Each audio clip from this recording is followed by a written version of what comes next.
ನಮಸ್ಕಾರ ವೀಕ್ಷಕರೇ, ನಿಮಗೆಲ್ಲ ಹುಬ್ಬಳ್ಳಿ MJR ಕಿಚನ್ಗೆ ಸ್ವಾಗತ. ನಾವು ಇವತ್ತು ಕ್ರಿಸ್ಪಿ ಆದಂಥ ಖಾರದ ಹೋಳಿಗೆನ ಯಾವ ರೀತಿ ಮಾಡೋದಂತ ತೋರಿಸ್ಕೊಡಕತ್ತೀವಿ.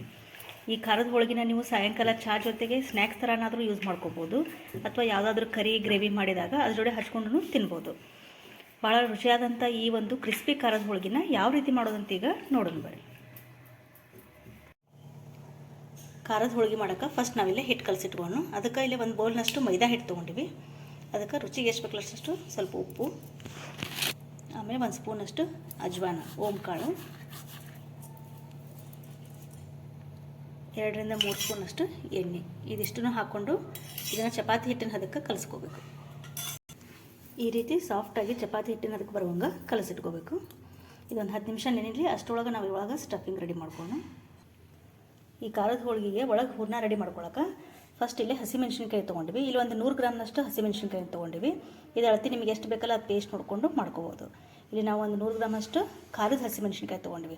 ಈ ಖಾರದ ಹೋಳಿಗೆಗೆ ಆದಷ್ಟು ಮೆಣಸಿನ್ಕಾಯಿ ಖಾರ ಇದ್ರೆ ಟೇಸ್ಟ್ ಅನಿಸುತ್ತೆ. ಒಂದು ಮಿಕ್ಸಿ ಜಾರಿಗೆ ಮೆಣಸಿನ್ಕಾಯಿ, 1 ಸ್ಪೂನು ಜೀರಿಗೆ, 1-2 ಬೆಳ್ಳುಳ್ಳಿ, ಆಮೇಲೆ ಸ್ವಲ್ಪ ಕರಿಬೇವು ಸೊಪ್ಪು, ಆಮೇಲೆ ಒಂದು ಹಿಡಿಯಷ್ಟು ಕೊತ್ತಂಬರಿ ಸೊಪ್ಪು ತೊಗೊಂಡಿವಿ. ಕೊತ್ತಂಬರಿ ಸ್ವಲ್ಪ ಜಾಸ್ತಿ ಹಾಕ್ಕೊಂಡು ಕಲರ್ ಚೆಂದ ಬರ್ತೈತಿ. ಆಮೇಲೆ ಸ್ವಲ್ಪ ಉಪ್ಪು ಹಾಕ್ಕೊಂಡು ರುಚಿಗೆ ನೋಡಿಕೊಂಡು ಉಪ್ಪು ಹಾಕ್ಕೋಬೇಕು. ಆಮೇಲೆ ಒಂದು ಸ್ವಲ್ಪ ಅರಿಶಿನ ಪುಡಿ, ಇದಿಷ್ಟನ್ನು ಹಾಕಿ ಪೂರ್ತಿ ನೈಸಂಗೆ ಪೇಸ್ಟ್ ಆಗಬೇಕಿದ್ದು. ಎಲ್ಲೂ ಮೆಣಸಿನ್ಕಾಯಿದು ಬೀಜ ಆಗಲಿದ್ದಲ್ಲಿ ಉಳಿಬಾರ್ದು.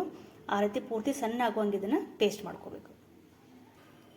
ಸ್ವಲ್ಪ ನೈಸಂಗೆ ಪೇಸ್ಟ್ ಬರ್ಬೇಕಂದ್ರೆ ಒಂದು 2 ರಿಂದ 3 ಸ್ಪೂನಷ್ಟು ನೀರು ಹಾಕ್ಕೊಂಡು ಮಿಕ್ಸಿ ಮಾಡ್ಕೋಬೇಕು. ಹಂಗೆ ಮಾಡಿಕೊಂಡ್ರೆ ಅಷ್ಟು ನೈಸಾಗಿ ಬರೋಂಗಿಲ್ಲ. ಅದಕ್ಕೆ ಒಂದು 2-3 ಸ್ಪೂನಷ್ಟು ನೀರು ಹಾಕ್ಕೊಂಡು ಮಿಕ್ಸಿ ಮಾಡ್ಕೊಂಡು ಈ ರೀತಿ ಪೂರ್ತಿ ಸಣ್ಣ ಪೇಸ್ಟ್ ಆಗುವಂಗೆ ರುಬ್ಕೊಂಡಿವಿ ಹಸಿಮೆಣ್ಸಿನ್ಕಾಯಿನ.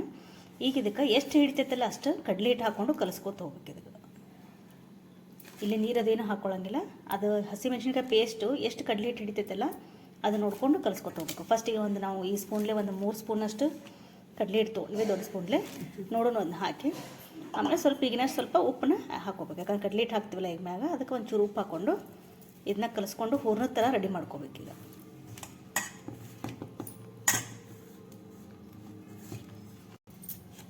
ಈಗ ಒಂದು 3 ಸ್ಪೂನ್ ಹಿಟ್ಟು ಹಾಕಿದ್ರು ಇನ್ನೂ ಅದು ಹಿಟ್ಟು ಹಿಡಿತೈತೆ. ಅದಕ್ಕೆ ನೀವು ಹಾಕೊಳ್ಳೋ ಮುಂದೆ ಪೇಸ್ಟ್ ನೋಡ್ಕೊಂಡು ಹಾಕೋರಿ. ಅದು ಸ್ವಲ್ಪ ಜಾಸ್ತಿ ಹಿಟ್ಟು ಹಿಡಿತೈತೆ, ಅದು ಕ್ವಾಂಟಿಟಿ ಜಾಸ್ತಿ ಹಾಕತ್ತಿದ್ದು.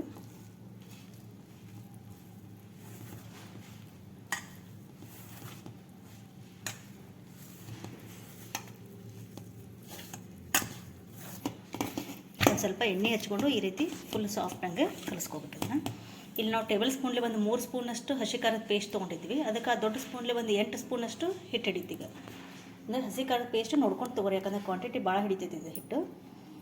ಈ ಒಂದು 8 ದೊಡ್ಡ ಸ್ಪೂನ್ ತೋರಿಸಿದ್ನಲ್ಲ ಆಗಲೇ ನಾನು, ಅದರಿಂದ ಒಂದು 8 ರಿಂದ 9 ಸ್ಪೂನಷ್ಟು ಹಿಟ್ಟು ಹಾಕಿ ಕಲಸಿದ್ದೀನಿ. ಈಗ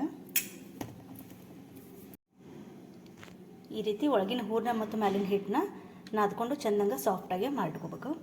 ಹೂರ್ಣ ಸ್ವಲ್ಪ ಖಾರ ಇದ್ರನ್ನ ಚಲೋ, ಯಾಕಂದ್ರೆ ನಾವಿಲ್ಲಿ ಮೇಲೆ ಈಗ ಈ ಮೈದಾ ಹಿಟ್ಟಿಂದ ಏನು ಹಿಟ್ಟಿರತ್ತಲ್ಲ ಅದರೊಳಗೆ ಇದನ್ನು ತುಂಬಿ ಲಟ್ಟಿಸ್ತೀವಿ. ಈಗ ಆವಾಗ ಖಾರ ಕಡಿಮೆ ಅನಿಸುತ್ತೆ. ಅದಕ್ಕೆ ಸ್ವಲ್ಪ ಹೂರ್ಣ ಖಾರ ಇಟ್ಕೊಂಡ್ರೆ ಚಲೋ ಅನಿಸುತ್ತೆ.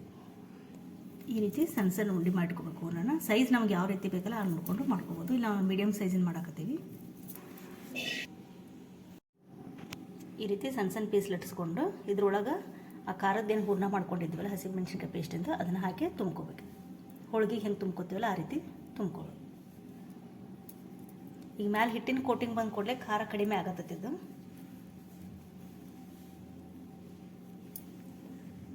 ಈ ರೀತಿ ಮೊದಲೇ ತುಂಬಿಟ್ಕೊಂಡ್ಬಿಟ್ಟಿವಿ ಅಂದ್ರೆ ಆಮೇಲೆ ಕರಿಯೋಕೆ ಈಸಿ ಆಗ್ತದೆ. ಈ ರೀತಿ ಸ್ವಲ್ಪ ಹಿಟ್ಟು ಅಥವಾ ಎಣ್ಣೆ ಹಚ್ಕೊಂಡು ಎಷ್ಟು ಸಾಧ್ಯ ಆಗತ್ತಲ್ಲ ಅಷ್ಟು ತೆಳ್ಳಗೆ ಲಟ್ಟಿಸ್ಕೊಳ್ಬೇಕು. ತೆಳ್ಳಗೆ ಲಟ್ಟಿಸಿದ್ರೆ ಇದು ಕ್ರಿಸ್ಪಿಯಾಗಿ ಬರುತ್ತೆ. ಅವರು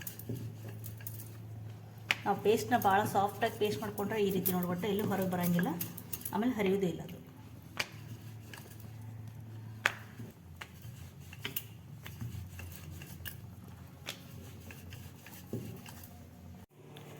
ಕ್ರಿಸ್ಪಿ ಆದಂಥ ಖಾರದ ಹೋಳಿಗೆ ಅಥವಾ ಖಾರದ ಪುರಿ ರೆಡಿ ಆಗೈತಿ. ಇದಕ್ಕೆ ಕೆಲವೊಂದು ಕಡೆ ಎಡ್ಮಿ ಅಂತಲೂ ಕರೀತಾರೆ.